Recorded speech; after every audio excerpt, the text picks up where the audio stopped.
மாவட்ட செயலாளர்கள் 70 வயசுக்கு மேல் இருக்கக்கூடாது. இளைஞர்களுக்கு முக்கியத்துவம் தர வேண்டும். திமுக ஒரு முடிவு எடுத்துருச்சு. இனிமே இளைஞர்கள் காலம். புதுமுகங்களுக்கு அதிகமான எண்ணிக்கையிலே பொறுப்புகளை வழங்க போறோம். நம்ம கட்சிக்காரங்களை பார்த்து கூட கும்பிடுறதுக்கு தயங்குறாங்க. அதே சமயத்தில் எதிர்கட்சியை பார்த்தா சிரிச்சு பேசுறாங்க. உள்குத்து விஷயத்தை தெளிவா அவர் சொல்றார். எதிர்கட்சிக்காரங்களை பார்த்தா மலர்ந்த முகத்தை காட்டுறாங்க, கட்சிக்காரங்களை பார்த்தா மலர்றதில்ல. தனக்கு இணையா யாரும் வளரக்கூடாதுன்னு நினைச்சா அந்த மாவட்டத்தில் அவங்க மட்டும் தான் இருப்பாங்க.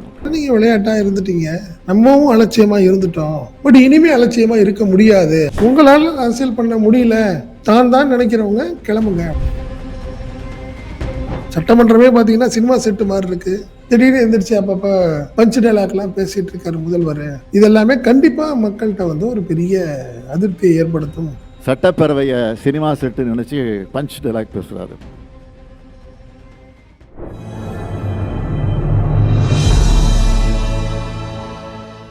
தமிழ் நியூஸ் நேரல் வணக்கம். இன்றைய நேரகாணலில் நம்முடைய இருப்பவர் தமிழ் நியூஸோட ஆசிரியர் மற்றும் பத்திரிகையாளர் திரு செந்தில் சார். சார் வணக்கம். வணக்கம். வணக்கம் சார். இப்போ திராவிட முன்னேற்ற கழகத்தினுடைய செயற்குழு, அதில் பல முக்கிய தீர்மானங்கள் திமுகவினுடைய அடுத்த கட்ட தலைமுறைக்கு எப்படி கடத்துவது என்பது போன்ற பல முக்கியமான முடிவுகள் தலைவர் மு க ஸ்டாலின் அவர்கள் எடுத்திருக்கிறாங்க. ஸோ அது பற்றிய தகவல்கள் தொடர்ந்து வந்துகிட்டு இருக்கு. எப்படி பார்க்குறீங்க? கிட்டத்தட்ட 45 ஆண்டுகளுக்கு பிறகு திமுகவினுடைய இந்த பதவி நிர்ணயத்தில் பல்வேறு மாற்றங்கள் வந்திருக்கிறது. குறிப்பாக பார்த்தீங்கன்னா நம்ம ஏற்கனவே சொன்னது தான், 2 தொகுதிக்கு ஒரு மாவட்ட செயலாளர் அப்படிங்கிற அடிப்படையில் அதை சொல்லிட்டாங்க. அதே மாதிரி ஏற்கனவே மாவட்ட செயலாளருங்கிறவர் 2 முறை தான் பதவி ஏற்க முடியும் அப்படிங்கிற மாதிரி ஒரு சூழ்நிலை. கடைசியில் என்ன ஆயிடுச்சு, இல்லை 2 இல்லை 3 முறை அப்படிங்கிற மாதிரி ஒரு விஷயம்.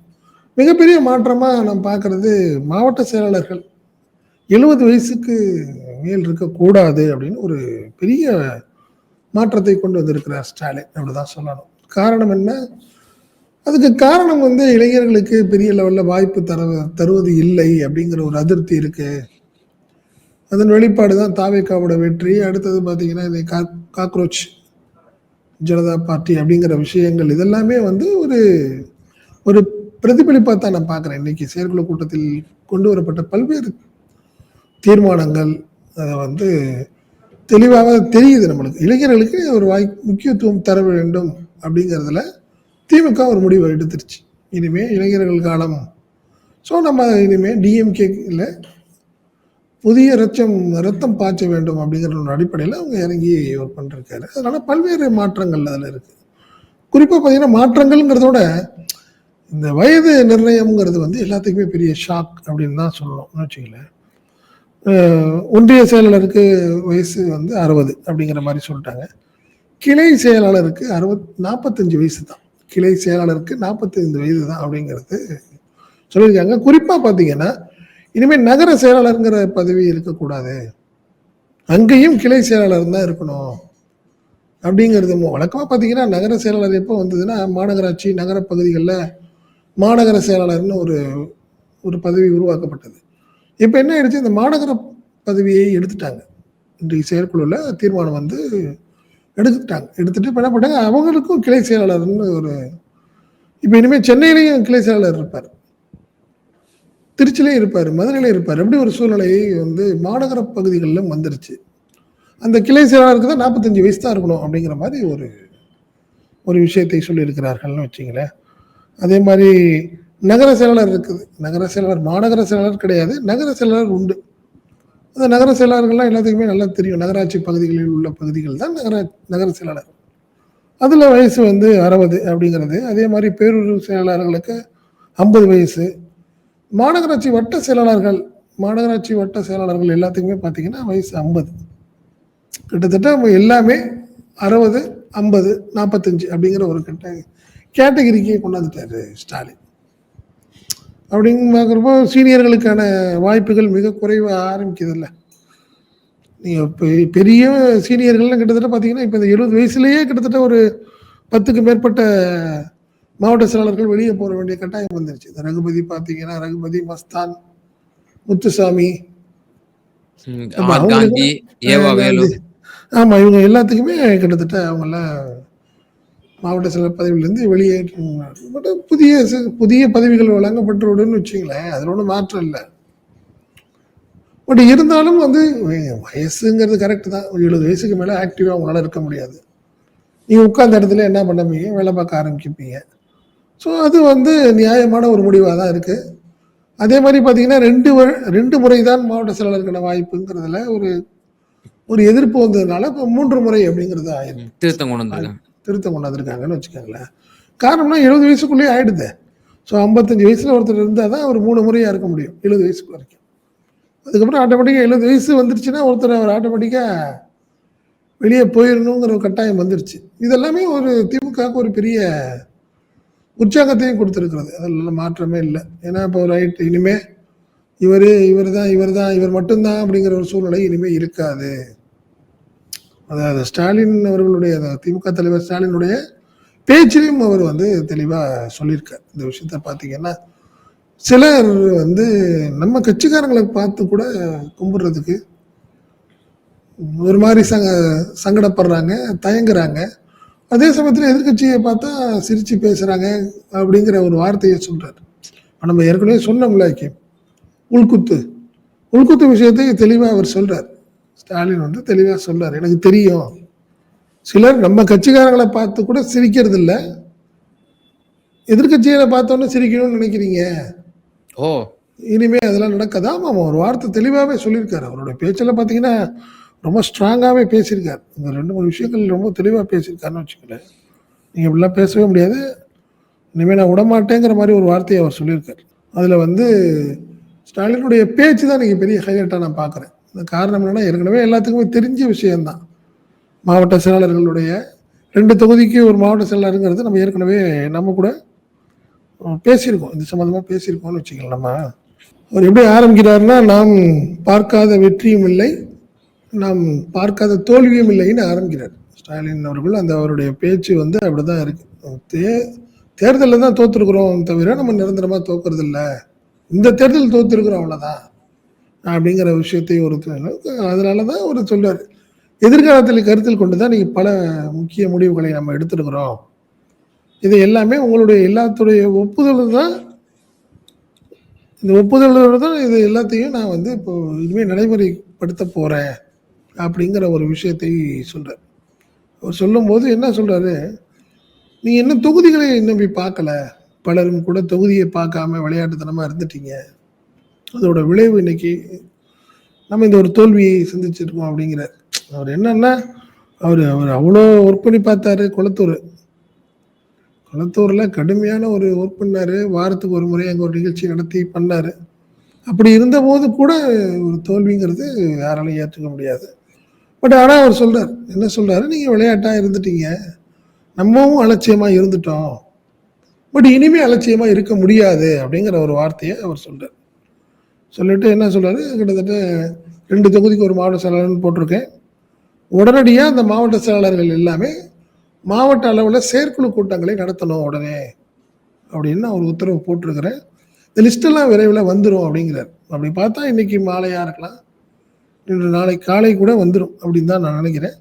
அதே மாதிரி இன்னொரு விஷயத்தை திமுக தலைவர் சொல்றார், புதிய உறுப்பினர் சேர்க்கை அப்படிங்கிறத அனௌன்ஸ் பண்ணியிருக்காரு.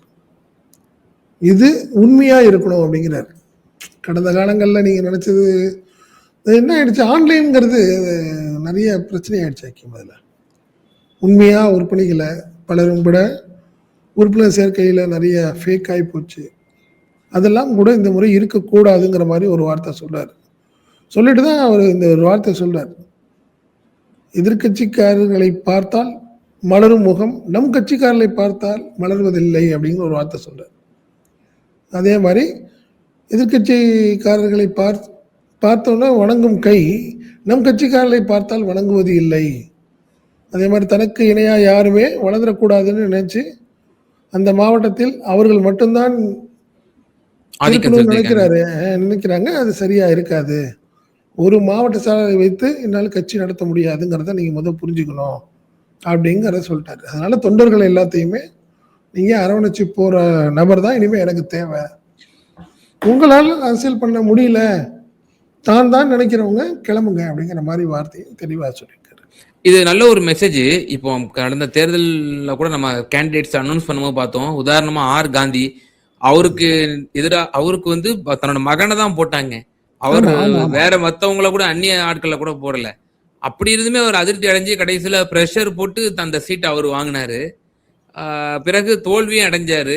படுமோசமான தோல்வி. அந்த பகுதிகள்லாம் திமுக அவ்வளவு செல்வாக்கு இழந்த ஒரு பகுதியா கூட நம்ம பார்க்க முடியாது. வேண்டான்னு சொன்னாங்க. துரைமுருகனுக்கும் அப்படிதானே பொதுச் செயலாளர்கிட்டையும் சொன்னாரு. ஸ்டாலின் என்ன சொன்னாரு, இல்லைங்க உங்களால ஆக்டிவா இல்லையானே, ஏன்னா உங்களுக்கு நீங்க வேற யாருக்காவது கொடுக்கலாமேன்னு கேட்குறப்ப, இல்ல தம்பி இது கடைசி தேர்தலாக இருக்கட்டும் தம்பி, நான் வந்து எனக்கு ஒரு வாய்ப்பு கொடுங்க தம்பி அப்படின்னு சொல்லி கேட்டு வாங்கி தோல்வியை தழுவினார். இதெல்லாமே ஒரு சங்கடம் தான். அவர் நினைச்சிருப்பாரு கண்டிப்பா ஜெயிச்சிருவோம்னு நினைச்சிருக்கலாம். திமுகவுக்கு ஒரு பெரிய வாய்ப்பு, இது மீண்டும் ஆளுங்கட்சியா வரப்போ நம்ம இல்லாம இல்ல சரியா இருக்காதுன்னு வருத்தப்பட்டிருக்கலாம். அதெல்லாம் இல்லைன்னு சொல்லலை. பட் இது எல்லாமே அவங்களுக்கு ஒரு தோல்விக்கு காரணமா போயிடுச்சுல்ல. சட்டமன்றத்தில் அவர் கிண்டல் பண்ற அளவுக்கு அவர் நிலைமை ஆயிடுச்சுல. நீங்க ஒரு நபர் இன்னைக்கு பாட்டு பாடி அன்னைக்கு ரஜினி அன்னைக்கே சொன்னாரு, சீனியர் பசங்கள்லாம் வந்து அந்த இடத்த விட்டு சீட்டை விட்டு போகமாட்டேன்னு அடம் முடிக்கிறாங்கன்னு அன்னைக்கே சொன்னாரு அப்படின்னு ஒரு வார்த்தையெல்லாம் கூட சொல்றாரு. அதனால அதே மாதிரி தெளிவா தாவேக்கா அரசையும் ஒரு பஞ்ச் வச்சிருக்கிறார் அவர் பேச்சிலேயே. பார்த்தீங்கன்னா சட்டமன்றமே பார்த்தீங்கன்னா சினிமா செட்டு மாதிரி இருக்கு. திடீர்னு எந்திரிச்சு அப்பப்போ பஞ்ச் டைலாக்லாம் பேசிட்டு இருக்காரு முதல்வர். இதெல்லாமே கண்டிப்பா மக்கள்கிட்ட வந்து ஒரு பெரிய அதிருப்தியை ஏற்படுத்தும். பட் இருந்தாலும் நம்ம வந்து கடுமையா உழைக்கணும் அப்படிங்கிற ஒரு வார்த்தையை சொல்லி முடிச்சிருக்கிறார் ஸ்டாலின் அவர்கள். ஆமா உண்மைதானே. நீங்க ஸ்டாலின் சொன்ன மாதிரி தானே, விஜய் திடீர்னு நினைச்சா எந்திரிச்சு பேசுறாரு, பேப்பர் பிடிக்கணும் இல்லைன்னா சரியா இருக்காது அப்படின்னு உட்காந்துடுறாரு.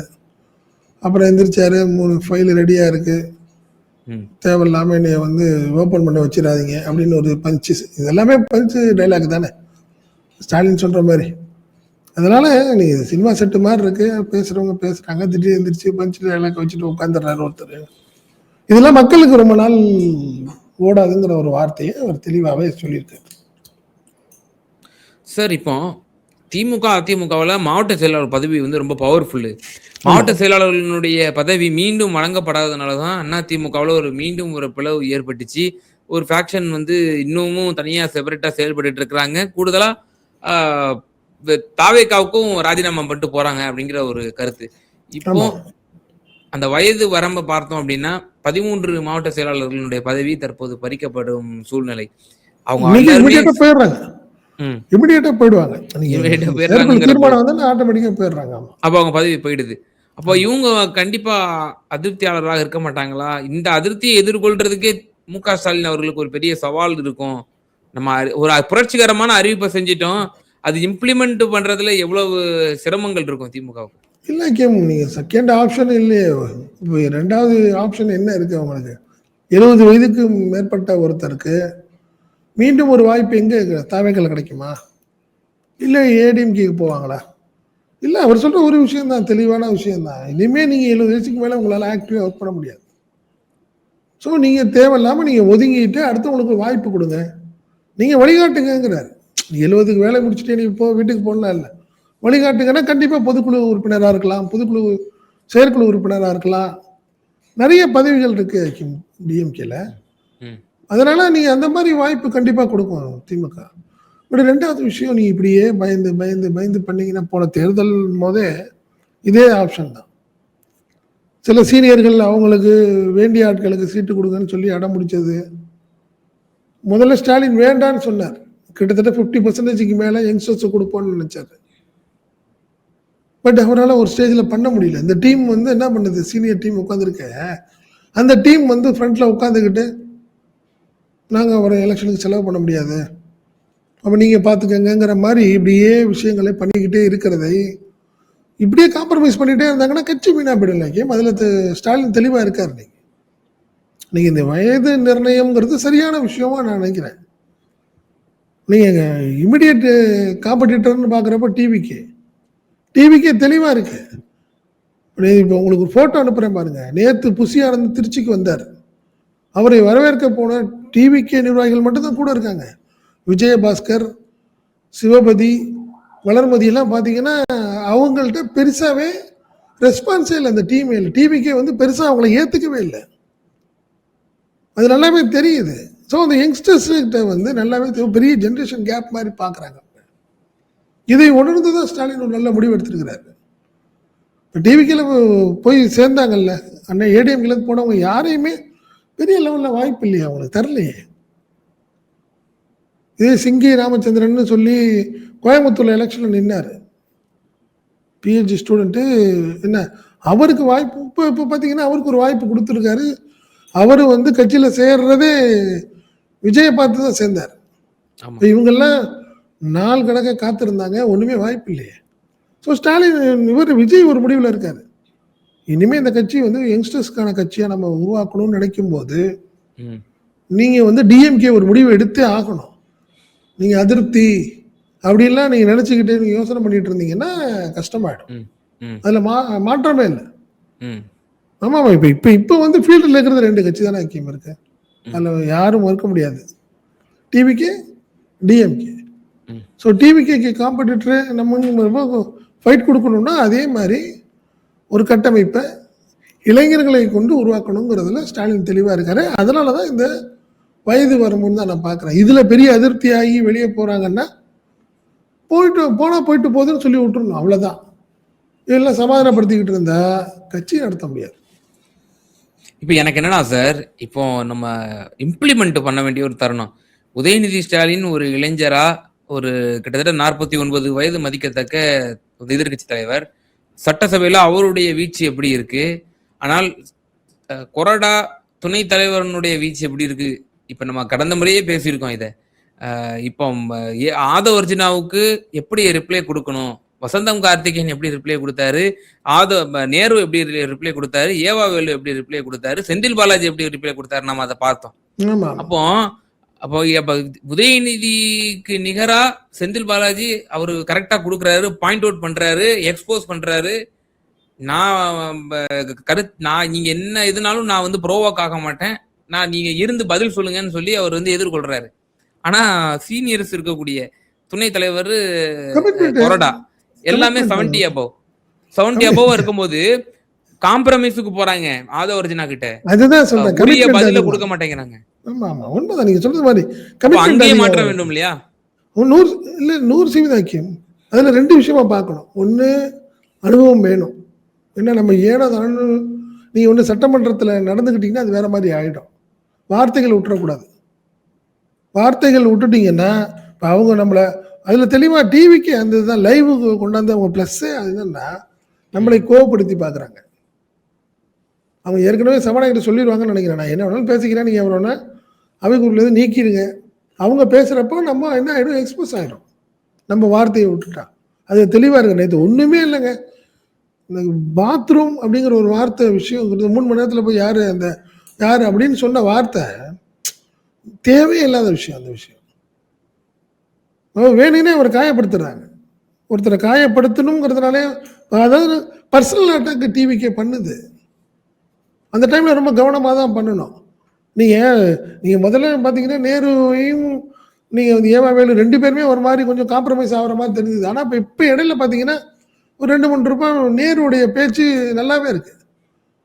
நீங்கள் ஒன்றுமே இல்லை, அது அப்போ நீங்கள் வந்து கவர்மெண்ட் குவார்ட்டர்ஸ் உங்களுக்கு கொடுத்துருக்காங்களே, அப்போ அதையும் நீங்கள் வந்து ஒப்படைக்கிங்கன்னு சொன்னப்போ டக்கு நேரு சொன்னார் எதிர்த்து, இல்லை வாடகை கொடுத்துட்டு தானே தரோம், நாங்கள் ஒன்றும் சும்மா இல்லையேங்கிற ஒரு வார்த்தை சொன்னார். ஒன்று. 2வது அதே மாதிரி அன்றைக்கி ஒரு நாள் நிர்மல்குமார் அப்படி ஒரு பிடிச்சார்.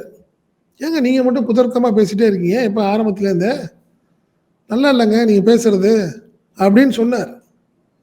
பட்டு ஏவாவேலுடைய பேச்சு வேறு மாதிரி இருக்குது. கொஞ்சம் அப்படியே கமிட் ஆகிட்டு போகிற மாதிரியும் பேலன்ஸ் பண்ணி அப்படியே பண்ணுற மாதிரி இருக்குது. அது சரியாக இருக்காது.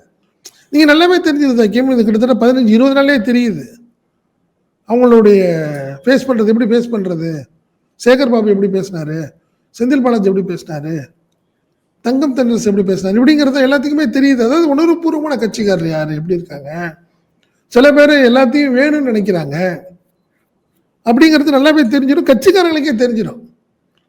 எங்கேயா சட்டமன்றத்தில் பேசவே மாட்டாரு, டிவிக்காரங்க அந்த பேச்சு பேசுகிறாங்க, ஒரு கொறடாவாக இருக்காரு ஒன்றும் பேசவே மாட்டாரா, துணைத் தலைவராக இருக்காரு ஒன்றும் பேச மாட்டாரா, இது சொல்லிடுவாங்க. அந்த ஒரு பயமே ஆட்டோமேட்டிக்கலாக இனிமேல் அவங்க மாறிக்க வேண்டிய கட்டாயத்துக்கு வந்துட்டாங்க அவங்கெல்லாம். இப்போ நீங்க ஷார்ப்பா பேசுறாரு. நீங்க சொன்ன மாரி உதயநிதியுடைய பயங்கர ஷார்ப். நீங்க கரூர் கம்பெனின்னு சொன்ன அடுத்த நிமிஷம் எந்திரிச்சு டக்குன்னு சங்கி அமைச்சர் அப்படின்னு ஆரம்பிச்சாரு. யாரு அத பத்தி? மத்தவங்கலாம் கத்தலாம். நீங்க பேசணும். கரெக்ட்டா பாயிண்ட் பேசணும். நீ பேசணும்னு சொன்னா அடுத்த செகண்ட் அவர் பேசினாரு. அதுதான் கரெக்ட். பட் அது யங்ஸ்டர்ஸ்ல தான் இருக்கு.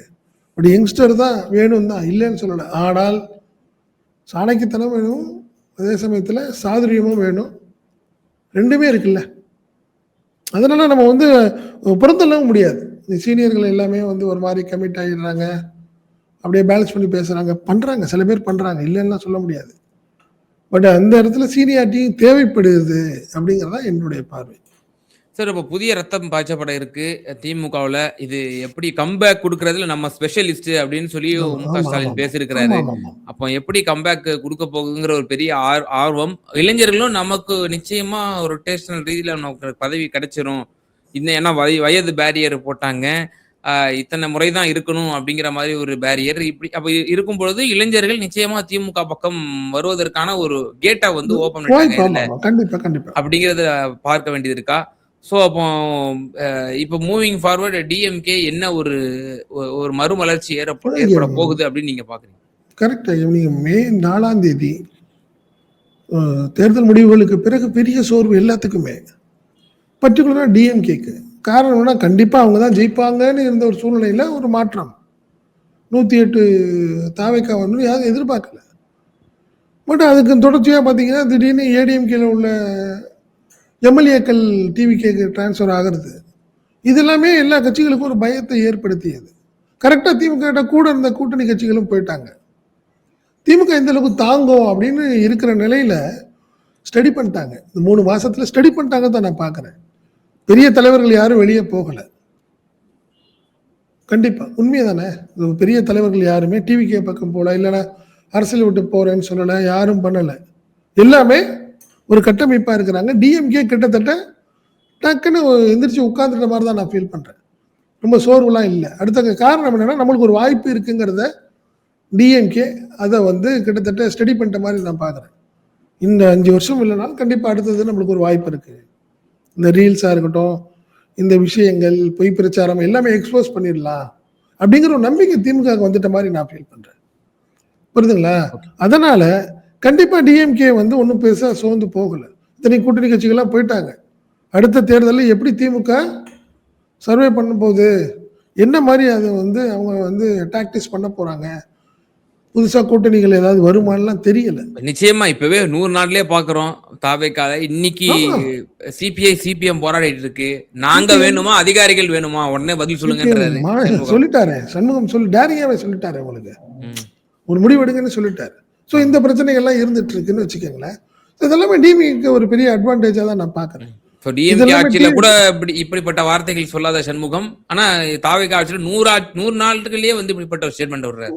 ஒரே நாள் விஜய் பேசினாருன்னா, இல்ல ஆதவ அர்ஜுன் நேரம் வந்து பேசினாரா முடிஞ்சிருச்சு. வைக்கமே அவங்களுடைய ஏங்க கிட்டத்தட்ட 90 நாள் அப்படிதானங்க ஓடிட்டு இருக்கு. நிறைய பிரச்சனைகள் இருக்கு அவங்களுக்கு.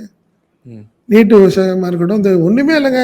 அமித்ஷா மீட்டிங்ல சிஎம் உடைய பேசுனதை பத்தி கண்டுக்கவே இல்லை அவங்க பெருசா. ஆதவ அர்ஜுன் ஒரு விளக்கம் சொல்றாரு. நீ ஒன்றும் இல்லை, சட்டமன்றத்தில் விஜய் உட்கார்ந்தே இருக்காரு, எல்லாத்துக்கும் ஆதவ அர்ஜுன் பதில் சொல்றாரு. இதை எப்படி எதிர்கட்சிகள்லாம் டாலரேட் பண்ணிக்கிறாங்க? இதை மற்றவங்க இடத்துல இருந்தால் அப்படி செஞ்சிட முடியுமா? கூட்டணி கட்சியெல்லாம் இல்லைங்க, நீங்கள் சிஎம், நீங்கள் சில விஷயங்கள் நீங்கள் தான் பதில் சொல்லணும்னு இந்நேரம் இடதுசாரிகள் வந்து போர்க்குடி தூக்கி இருக்கணுமா இல்லையா? நீ அதனால அவங்களுடைய அந்த கோபம்லாம் அதெல்லாம் ஒரு சில நிமிடங்கள் தான், அப்படிதான் நான் பார்க்குறேன். நிச்சயமா சார். திராவிட முன்னேற்ற கழகத்தினுடைய செயற்குழுவில் பல தீர்மானங்கள், அதிரடியான பல மாற்றங்கள் வந்து ஏற்பட்டிருக்கிறது. இது இளைஞர்களுக்கு வழிவிடக்கூடிய ஒரு திமுகவினுடைய மறுமலர்ச்சிக்கு இது ஒரு விதையாக அமையும் என்ற பல கருத்துக்களை விரிவா தெளிவா பதில் சொன்னீங்க. மிகுந்த நன்றிகள் சார். நன்றி.